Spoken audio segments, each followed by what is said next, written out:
Bonjour à tous, j'espère que vous passez tous une bonne journée. Avant d'entrer directement dans le vif du sujet, écoutons et apprécions la mélodie suivante.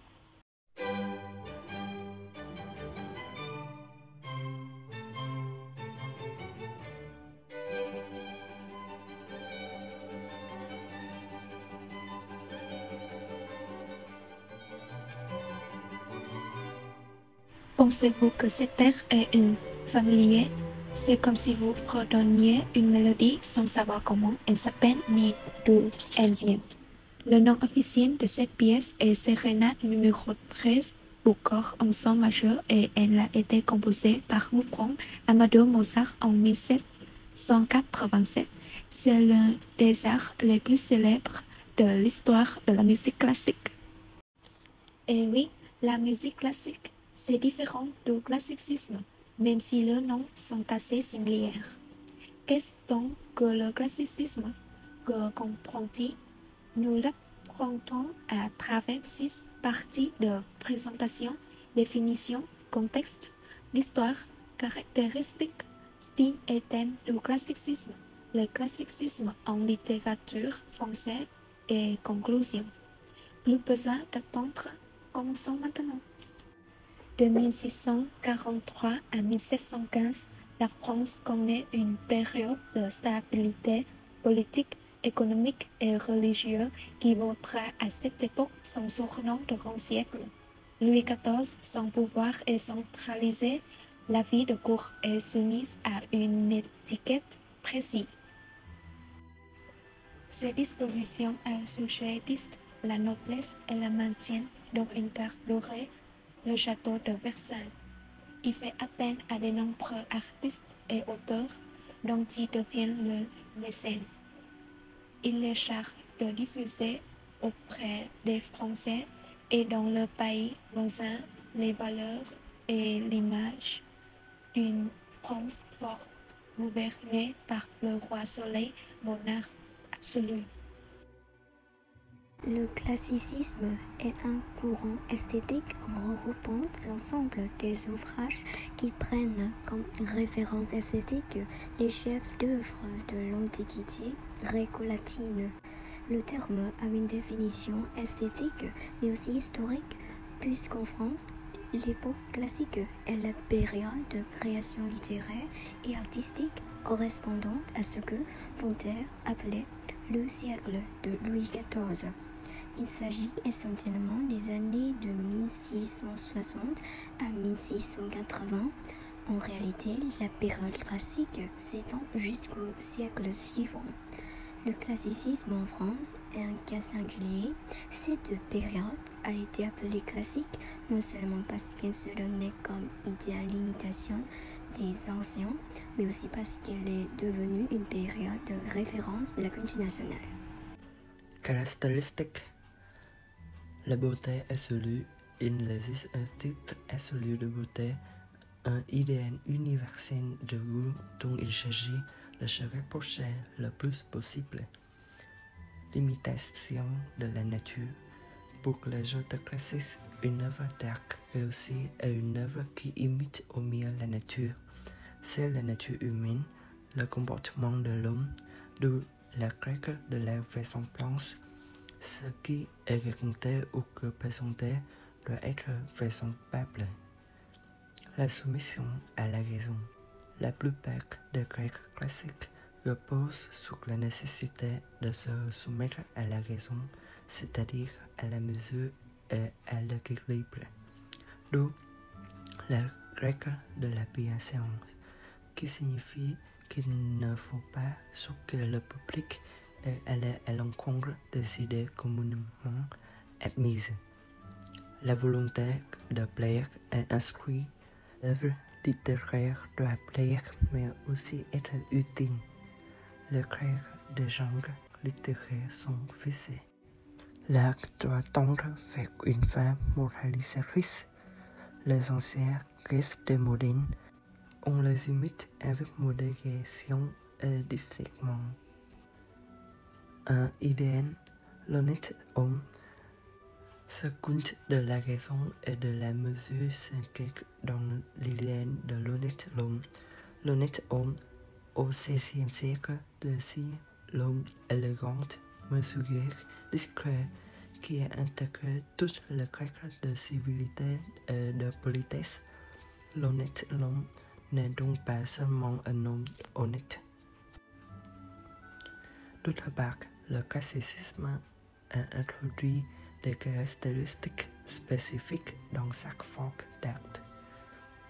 Dans la musique classique était élégante, raffinée et équilibrée, basée sur la simplicité des harmonies et des mélodies, ordonnées, régulières et dotées des notes de langue qui sont encore considérées parmi les plus grands auteurs musicaux de l'Occident.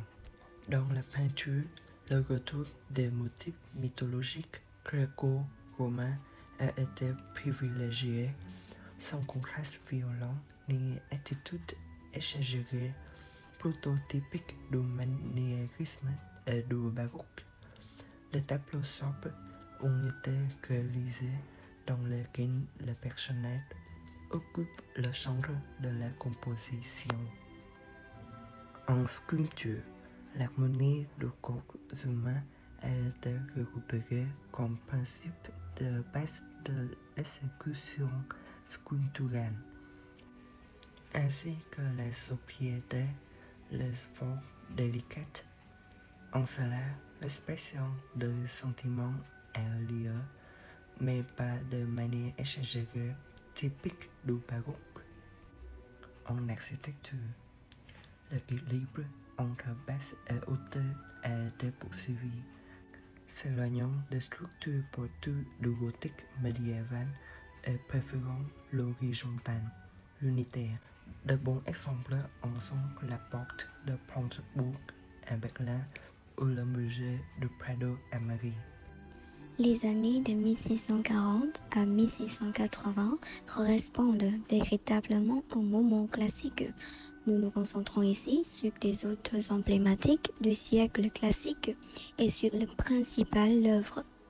Ce sont La Rochefoucauld, Pascal et Madame de Lafayette. Les deux premiers ont d'ailleurs en commun de s'intéresser à l'âme humaine et à son égocentrisme, et leurs écrits traduisent la vision anthropologique classique.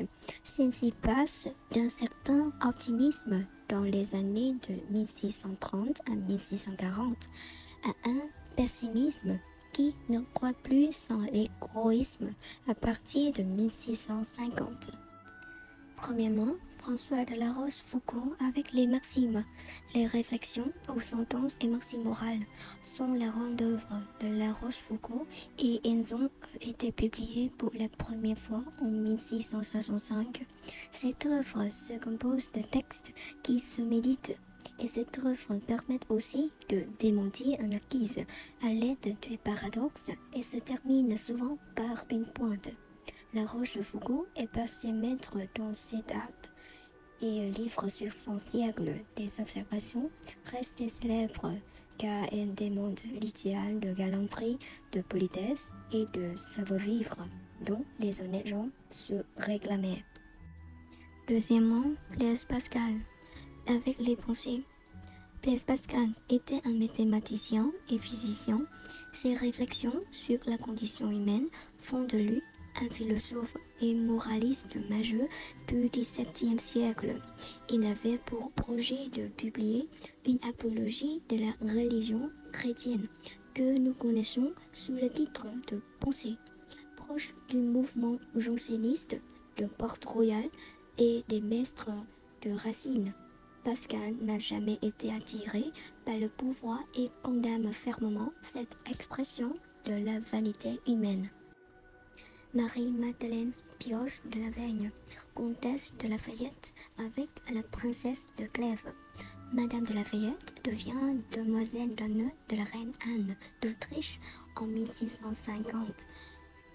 Le grammairien Ménage l'introduit alors dans les salons littéraires, notamment ceux de Catherine de Rambouillet et de Madeleine de Scudéry. Elle ouvre plus tard son propre salon littéraire à Paris et se lie d'amitié avec la Rochefoucauld. La princesse de Clèves, 1678, est son œuvre la plus connue. Elle raconte l'histoire de Mademoiselle de Chartres à la cour des Valois au temps de Henri III. Elle se marie au prince de Clèves, mais tombe éperdument amoureuse du duc de Nemours. C'est un roman historique dérivant la cour, mais aussi psychologique, dans la mesure où une grande attention est portée aux sentiments des personnages et à leur introspection. Le classicisme est une forme d'art qui ne se démode jamais. Nous pouvons toujours le trouver dans la vie moderne, n'importe où. L'architecture classique a toujours été populaire. Les peintures et les sculptures sont la norme de l'art et les œuvres littéraires sont extrêmement précieuses jusqu'à présent. Ceci est la fin de notre présentation. Merci à tous d'avoir pris le temps d'écouter. Encore une fois, bonne journée à tous. Merci et au revoir.